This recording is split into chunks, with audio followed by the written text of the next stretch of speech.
அஷ்டாவக்ர கீதை 13வது அத்தியாயம்.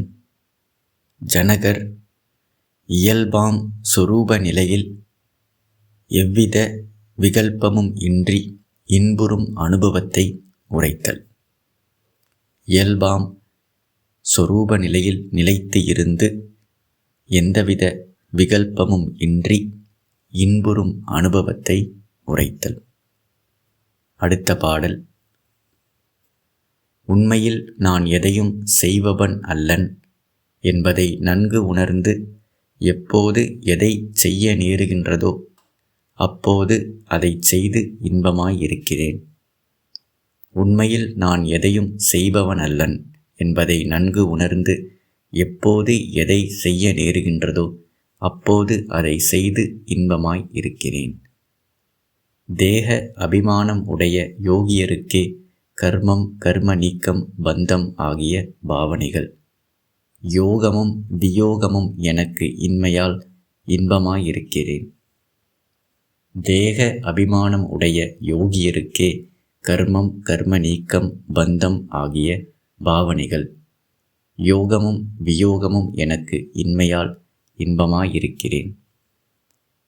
சிஷ்யரான ஜனகர் குருவான அஷ்டாவக்ரனுடைய உபதேசத்தை கேட்டு இயல்பாம் ஸ்வரூப நிலையில் தன்னுடைய இயல்பான சொரூபமான ஆத்மா பிரம்மத்தில் நிலைத்து இருந்து எந்தவித விகற்பமும் இன்றி நல்லது கெட்டது பெருசு சின்னது செய்யணும் இதை செய்யணும் செய்யாமல் இருக்கணும் இந்த மாதிரி எந்த ஒரு விகற்பமும் டியூவாலிட்டியும் இரட்டைகளும் இன்பம் துன்பம் சுகம் துக்கம் வரவு செலவு சம்சாரத்தை சார்ந்த எந்த விதமான இரட்டைகளும் இல்லாமல்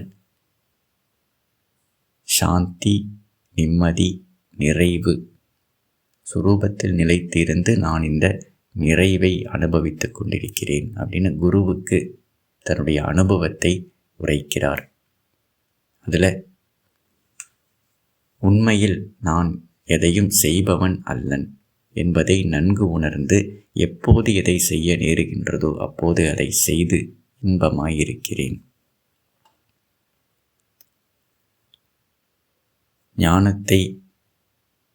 ஞான தெளிவை அடைந்து பிரம்மமாக நிலைத்து இருக்கும் பொழுது அவருடைய அனுபவம் எதுவாக இருக்குது அப்படின்னா, நான் எதையும் செய்பவன் அல்லன். அகங்காரமாக இண்டிவிஜுவல் சென்ஸ் தனிப்பட்ட நான் அப்படிங்கிற இந்த அகங்காரம் உண்மையில் அது எதையும் செய்வது கிடையாது. பிரபஞ்ச சக்தியே தான் எல்லாத்தையும் செய்து கொண்டிருக்கிறது. உண்மையில் தனிப்பட்ட நான் ராஜாவாக இருக்கிறேன், நான் தான் எல்லாத்தையும் பண்ணிக்கிட்டு இருக்கேன், நான் இல்லைன்னா இங்கே எதுவுமே நடக்காது. இந்த உடல் மூலமாக எல்லா வேலையும் நான் தனிப்பட்ட ஜீவாத்மா நான் தான் செய்கிறேன். ஜனகராகிய ராஜாவாகிய நான் செய்கிறேன் அப்படிங்கிற ஒரு மாயையில் அவர் அஞ்ஞானத்திலிருந்து போது வாழ்ந்துக்கிட்டு இருந்தார். இப்போ ஞானத்தை அடைந்தவுடன் என்ன தெரியுது அப்படின்னா, நான் அப்படிங்கிறதே உண்மையில் இல்லாத ஒன்று. அந்த நான் எதையும் செய்யவே இல்லை. தன்னுடைய சொரூபத்தில் நிலைத்திருக்கும் போது அவருடைய அனுபவம் என்ன அப்படின்னா, தனிப்பட்ட நான் அப்படிங்கிறது உண்மையில் கிடையவே கிடையாது. அது எதையும் செய்யவும் முடியாது, செய்யவும் இல்லை அப்படின்னு நன்கு உணர்ந்ததுனால இப்போ அவர் ரிலாக்ஸாக இருக்கிறார். ஞானத்தை அடைஞ்சதுக்கப்புறமும் அதே ராஜாவாகிய அந்த த்ரோனில் தான் அவர் உட்கார்ந்துட்டுருக்காரு, அதே வேலையை செஞ்சுக்கிட்டு இருக்கார். ஆனால் இப்போ அவருடைய அனுபவம் என்னென்னா, நான் எதையுமே செய்யவில்லை. சம்சார பாரம் அப்படிங்கிறது இந்த கர்மத்தினால் வரக்கூடிய பாரம். வாழ்க்கை ரொம்ப பாரமாக இருக்குது, சம்சாரம் ரொம்ப பாரமாக இருக்குது, பாரம் தாங்க முடியலை, ஹெவியாக இருக்குதுன்னு புலம்புறாங்க. ஆனால் ராஜாவாக இருந்து கொண்டு அவருக்கு பாரம் இல்லாமல் எப்படி அவருடைய அனுபவம் மாறியது. அதே இடத்துல அமர்ந்து கொண்டு எங்கேயுமே அவர் ஓடலை, ரெஸ்பான்சிபிலிட்டியிலிருந்து ஓடி எங்கேயும் ஒளிஞ்சிக்கவே இல்லை. இருந்த இடத்துலையே இருந்துக்கிட்டு சம்சார பாரம் விலகியது. அது எப்படி முடியும்?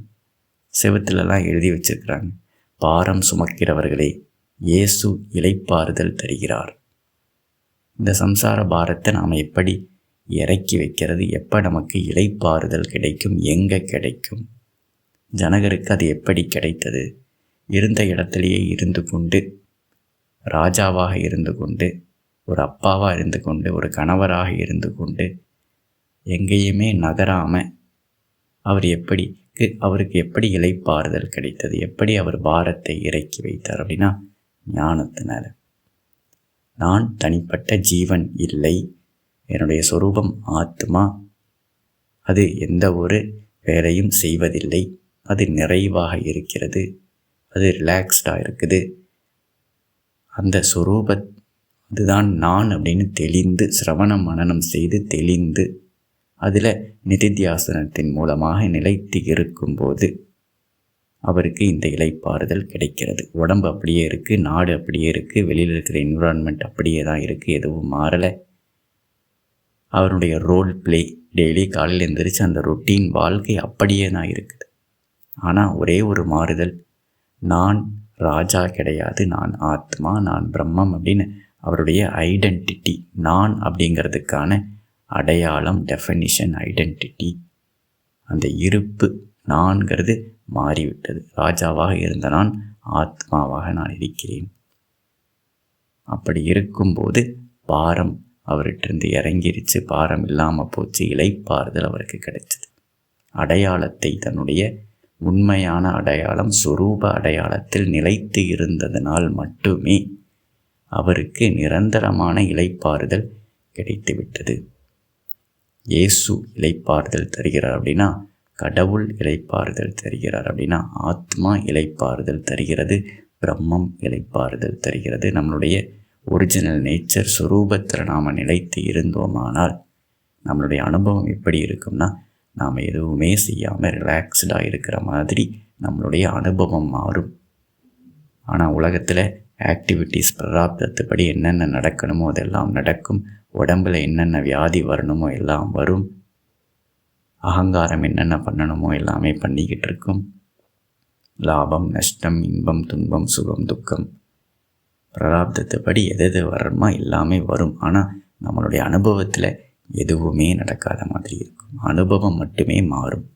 நாம ரூபங்கள் ஞானத்துக்கு முன்னாடி எப்படி அது மாறிக்கொண்டிருந்ததோ பிராப்தத்துப்படி ஞானத்துக்கு அப்புறமும் அதே மாதிரி மாறும்.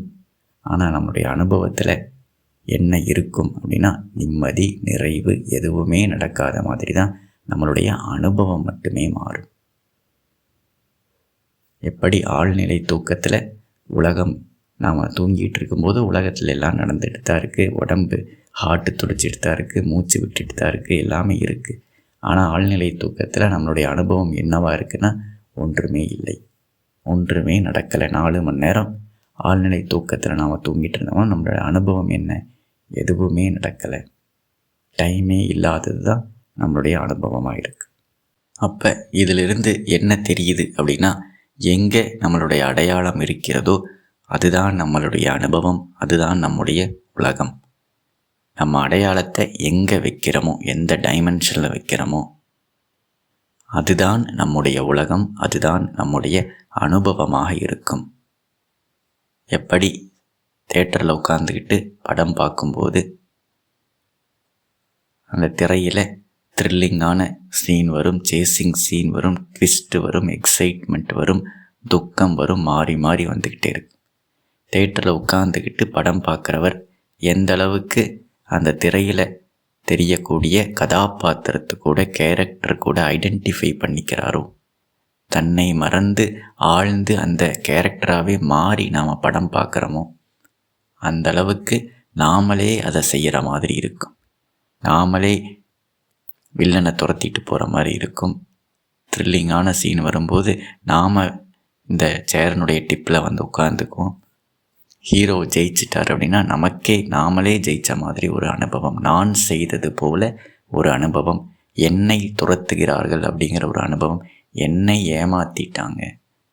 டிவி சீரியல் நாம் வீட்டில் உட்காந்து பார்க்கும்போது அங்கே பார்க்குறவங்க டைலாக் இவங்க சொல்லுவாங்க, இப்போ நீ சொல்லு, இப்போ நீ கேளு. அந்த கேரக்டராகவே மாறி அவங்க சீரியல் பார்க்கும்போது அவங்களையே அவமானப்படுத்தின மாதிரி பார்க்குறவங்க, வீட்டில் உட்காந்துட்ருக்கிறவங்க உட்காந்து பார்க்குறவங்களுடைய பிபி அதிகமாகும், பல்ஸு அதிகமாகும், ரோமங்கள்லாம் எந்திரிச்சு நின்றும். அந்தளவுக்கு அவங்க ஆழமாக கேரக்டரோட அடையாளப்படுத்தி பார்க்கறதுனால அந்த கேரக்டர் செய்கிறதெல்லாம் தானே செய்வது போல் அவங்க அனுபவிப்பாங்க. அதுக்கு நடக்கிறதெல்லாம் தனக்கே நடக்கிற மாதிரி ஒரு அனுபவம் கிடைக்கிறது. அது எப்படி கிடைச்சிது? அந்த டிவிக்குள்ளே இருக்கக்கூடிய கேரக்டர் கூட அடையாளப்படுத்துறதுனால, தன்னை மறந்து அந்த கேரக்டராகவே மாறி அந்த சீரியலை பார்க்கறதுனால அது செய்கிறதெல்லாம் தான் செய்ததாகவும், அதுக்கு கிடைக்கக்கூடிய அனுபவங்கள் சுகதுக்கமெல்லாம் தனக்கே கிடைச்ச மாதிரி நாம் அனுபவிக்கிறோம்.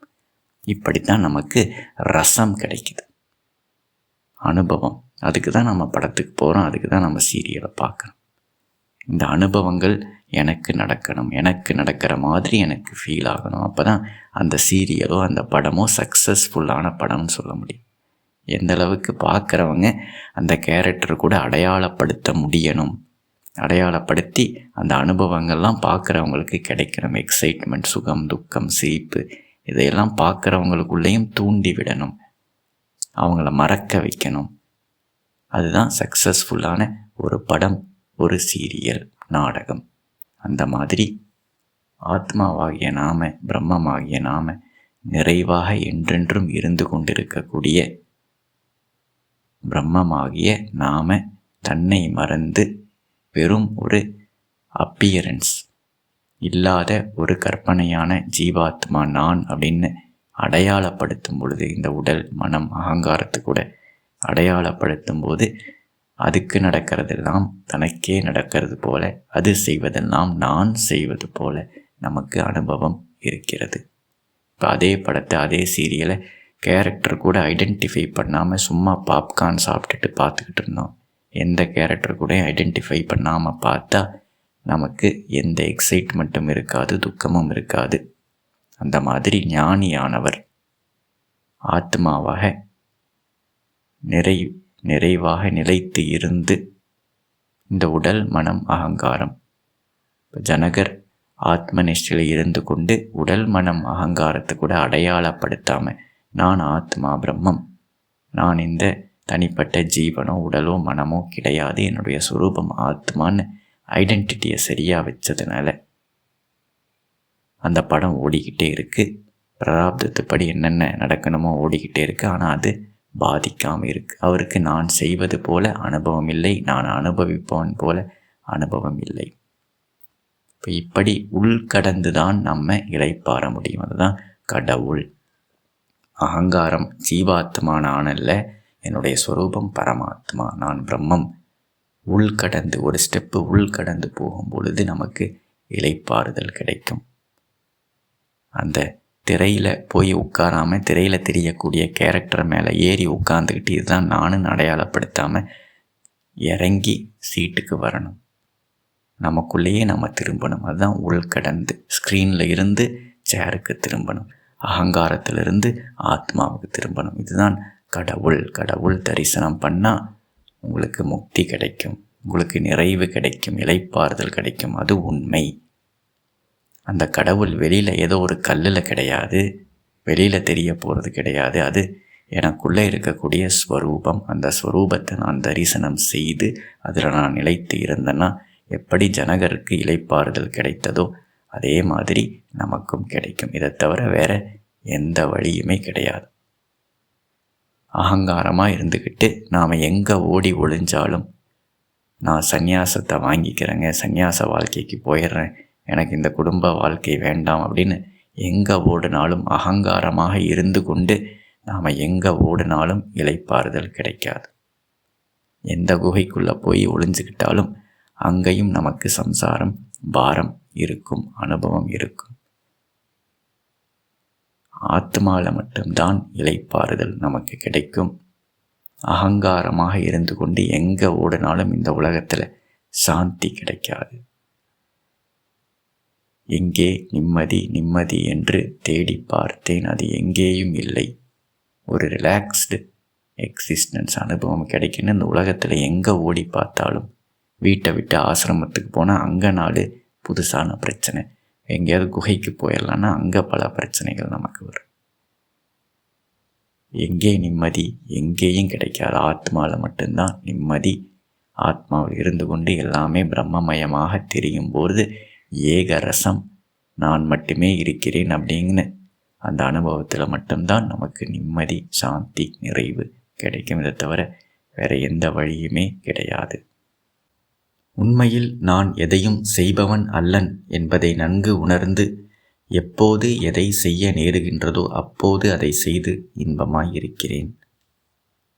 பிராரப்தத்துப்படி தினசரி என்ன வேலை வருகிறதோ, என்ன ரெஸ்பான்சிபிலிட்டி வருதோ அதை செய்ய விட்டுட்டு, நடக்க விட்டுட்டு நான் நிம்மதியாக இருக்கிறேன். இதெல்லாம் செய்யக்கூடிய தனிப்பட்ட ஜீவன் நான் கிடையாது. தனிப்பட்ட ஜீவனாக நான் இருந்து கொண்டு இதையெல்லாம் செய்யவில்லை. அப்போ யார் இந்த உடம்பை, மனசை, அகங்காரத்தை எல்லாம் இயக்குவது? ஞானத்திலிருந்து பார்க்கும்போது நமக்கு என்ன தெரியுது அப்படின்னா, இதையெல்லாம் ஒரே ஒரு பிரபஞ்ச சக்தி இயக்கி கொண்டிருக்கிறது. நான் தனிப்பட்ட ஜீவன். நான் இந்த உடம்பையோ மனசையோ இயக்கவில்லை. பிரபஞ்ச சக்தியே இயக்கி கொண்டிருக்கிறது. தனிப்பட்ட ஜீவன்கிறது இங்கே ஒருத்தன் கிடையாது. ஒரே சக்தி தான் இந்த என்டையர் பிரபஞ்சத்தையும் இயக்கி கொண்டிருக்கிறது. எந்த சக்தி இந்த பூமியை சுத்த வைக்குதோ, சூரியனை உதிக்க வைக்குதோ, ஷைன் பண்ண வைக்குதோ, எந்த சக்தி இந்த இதயத்தை துடிக்க வைக்கிறதோ, சுவாசம் நடந்துக்கிட்டு இருக்கு, டைஜஷன் நடந்துக்கிட்டு இருக்கு, எல்லா செல்லுலேயும் ஆயிரக்கணக்கான கெமிக்கல் ரியாக்ஷன்ஸ் நடந்துகிட்ருக்கு. இதெல்லாம் கரெக்டாக நடந்தால் தான் இந்த உடம்பு உயிரோடையே இருக்க முடியும். அதே சக்தி தான் இந்த அகங்காரமாகவும் அது உரு எடுத்து இருக்குது, ஷேப் எடுத்து அகங்காரமாகவும் அதே சக்தி தான் இருக்குது. எண்ணங்களையும் அதே சக்தி தான் வர வைக்குது. அப்போ என்டையர் பிரபஞ்சத்தில் நடக்கக்கூடிய எல்லா ஆக்டிவிட்டீஸும் அந்த சக்தி தான் செய்கிறது. இதுக்கு தான் எல்லா புகழும் இறைவனுக்கே. அது பிரம்மத்தினுடைய சக்தியே, மாய சக்தியே. சிவம் சக்தின்னு நாம் சொல்கிறோம். சிவங்கிற இருப்பு சக்தி, சத்து சித்துன்னு நாம் சொல்கிறோம். சத்துங்கிற இருப்பு, சித்துங்கிற சக்தி. இப்போ இந்த ஒரு பொருள் தான் இருக்குது, பிரம்மம் தான் இருக்குது. பிரம்மம் தான் எல்லாமாகவும் தெரிகிறது. பிரம்மமே எல்லாத்தையும் செய்து கொண்டிருக்கிறது, அனுபவித்து கொண்டிருக்கிறது. தனிப்பட்ட ஜீவன் அப்படி ஒருத்தன் கிடையவே கிடையாது. அந்த மாதிரி அப்பியர் ஆகிறது பிரம்மமே. உண்மையில் இருக்கக்கூடிய பிரம்மத்துக்கு எந்த பிரச்சனையும் கிடையாது. இந்த சம்சாரத்தினால அது சொல்லலை, பிரம்மம் எதுவுமே சொல்லலை நான் இந்த சம்சாரத்தினால பாதிக்கப்படுறேன். அது எப்பவுமே நிரந்தரமாக பாதிக்கப்படாமல் இருந்து கொண்டே இருக்கிறது.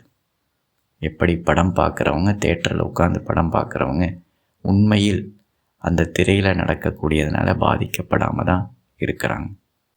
அவர்கள் பார்ப்பான். அடுத்து இந்த ஆக்டிவிட்டீஸ், யூனிவர்ஸில் நடக்கக்கூடிய எல்லா ஆக்டிவிட்டீஸும் செய்வது சக்தி. அந்த சக்திக்கும் எந்த பாரமும் கிடையாது. அது அன்லிமிட்டெட் சக்தி. எத்தனை யூனிவர்ஸை வேணாலும் படைக்கலாம், அழிக்கலாம், காக்கலாம். அதுவும் அழிவில்லாமல் எப்பவுமே இருந்துக்கிட்டே இருக்குது. அதுக்கும் எந்த பிரச்சனையும், இந்த நடக்கிறதுனால எந்த பிரச்சனையும் அதுக்கு கிடையாது. எப்படி இந்த டைரக்டர், ஆக்டர்ஸ் அவங்கெல்லாம் ஒரு கதை நடிச்சிருக்கிறாங்க. அந்த கதையினால் அந்த ஆக்டர்ஸ் உண்மையாலுமே பாதிக்கப்பட்டாங்களான்னா இல்லை. அந்த எடுத்த டைரக்டரோ அதை நடித்து கொடுத்த ஆக்டர்ஸோ உண்மையில் அந்த கதை களத்தினால பாதிக்கப்பட்டாங்களா? இல்லை. அப்போ உண்மையில் இருக்கக்கூடிய டைரக்டர்ஸும் ஆக்டர்ஸும் அந்த கதையினால் பாதிக்கப்படலை. உண்மையில் பார்ப்பானாகக்கூடிய அந்த வியூவர் அவர் உண்மையிலுமே பாதிக்கப்படலை.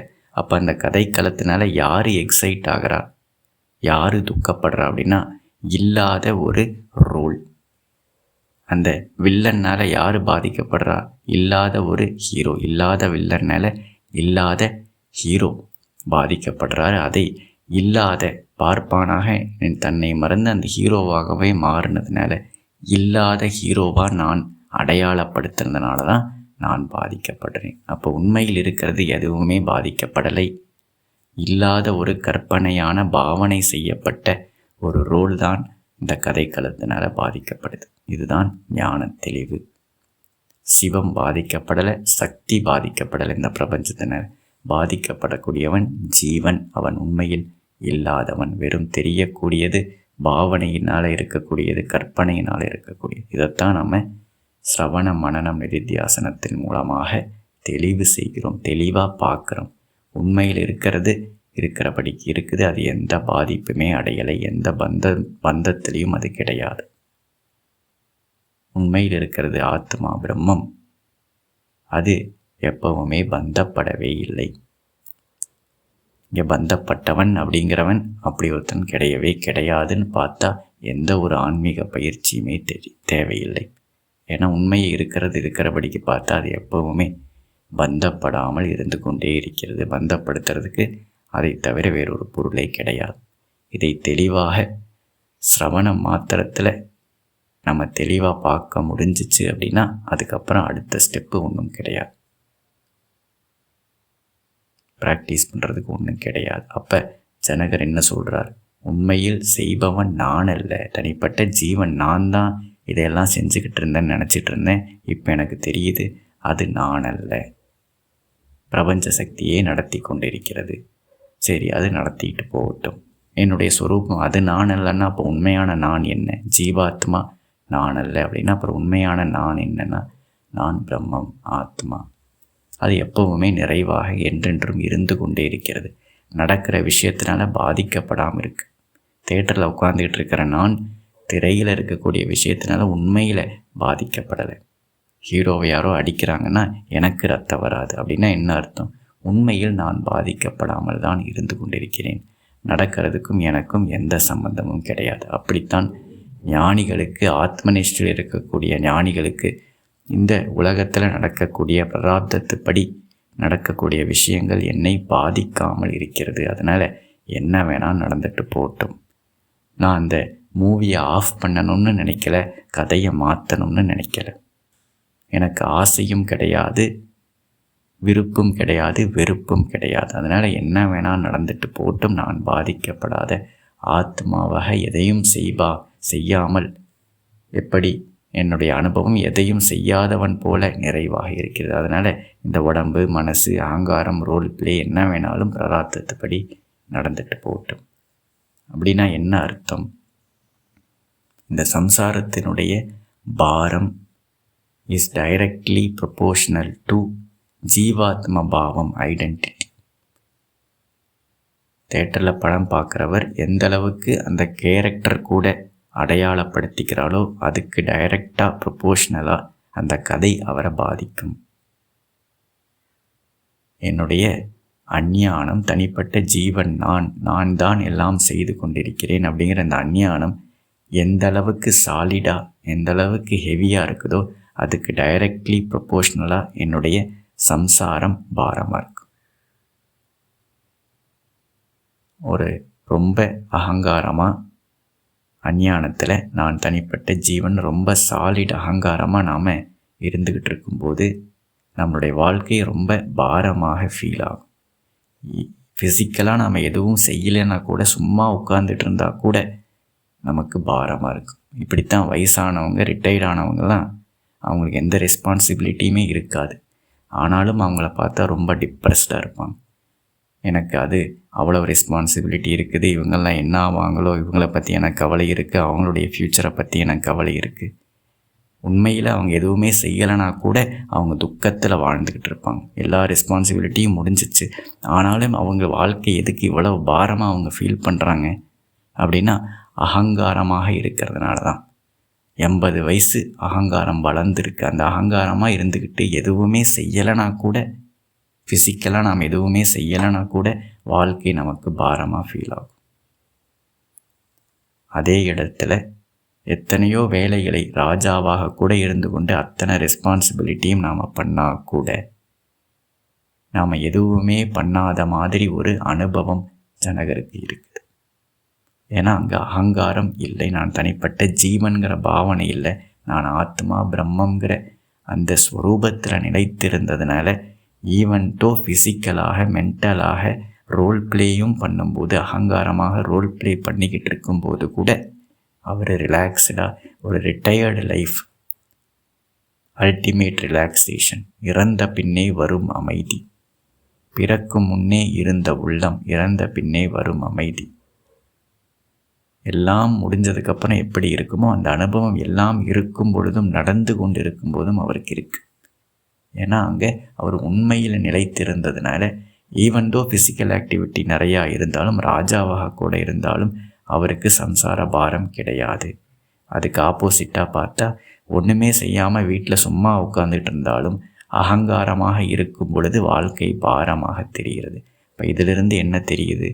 வெளியில் நாம் எதை செய்கிறோமோ செய்யாமல் இருக்கிறோமோ, எவ்வளவு ரெஸ்பான்சிபிலிட்டி இருக்கோ, இதெல்லாம் முக்கியமே கிடையாது.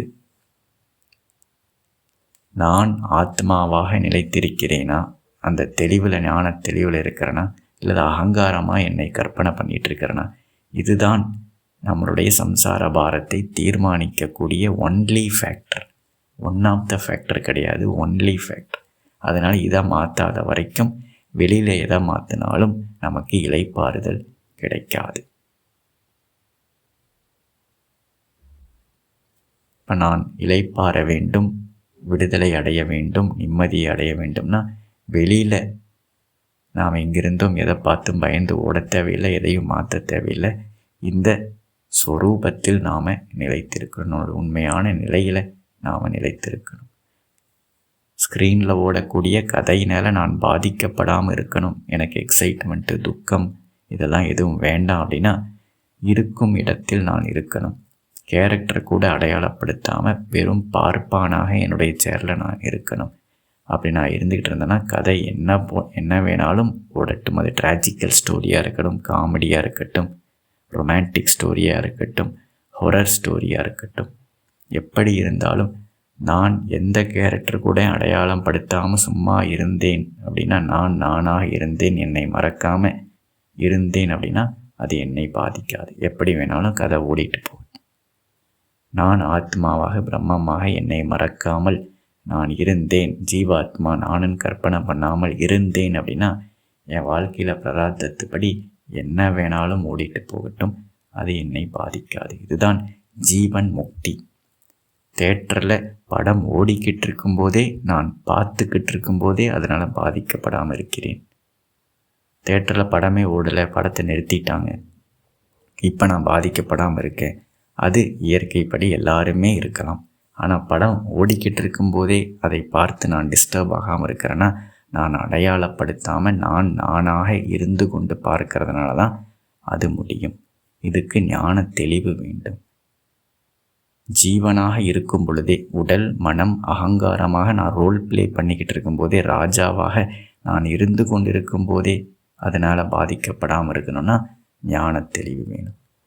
செத்து போனதுக்கப்புறம் புதைச்சிட்டாங்க, இப்போ நான் எதுவுமே பண்ணலை, உடம்பு காணாமல் போயிடுச்சு, உலகம் எனக்கு தெரியலை, இப்போ நான் நிம்மதியாக இருக்கேன், அது எல்லாருமே இருப்பாங்க. அதுக்கு ஞானம் தேவையில்லை. ஜீவனாக இருக்கும் பொழுதே, உலகம் தெரியும் பொழுதே, உடம்பு இருக்கும் பொழுதே, மனசு வேலை செய்யும் பொழுதே, அகங்காரமாக ரோல் பிளே பண்ணிக்கிட்டு இருக்கும் பொழுதே நான் இதனால் அப்சல்யூட்டாக பாதிக்கப்படாமல் நான் இருக்க முடியுமா அப்படின்னா முடியும். என்னுடைய ஸ்வரூபத்தில் நிலைத்து இருந்தால் அது முடியும். அப்போ இது ஜீவன் முக்தி. இதை ஜனகர் தன்னுடைய குருவான அஷ்டாவாக்கரனுடைய உபதேசத்தை கேட்டு, ஞான உபதேசத்தை கேட்டு, தன்னுடைய சுரூபத்தை நன்கு உணர்ந்து அதில் நிலைத்து இருந்து இரட்டைகள் இல்லாமல் ஆனந்தத்தை அனுபவித்து கொண்டிருக்கிறார். இப்படித்தான் அவர் அனுபவிக்கிறார் அப்படின்னு அவர் சொல்கிறார். மேலும் பாடல்களை நாம் அடுத்த பதிவில் பார்ப்போம். நன்றி.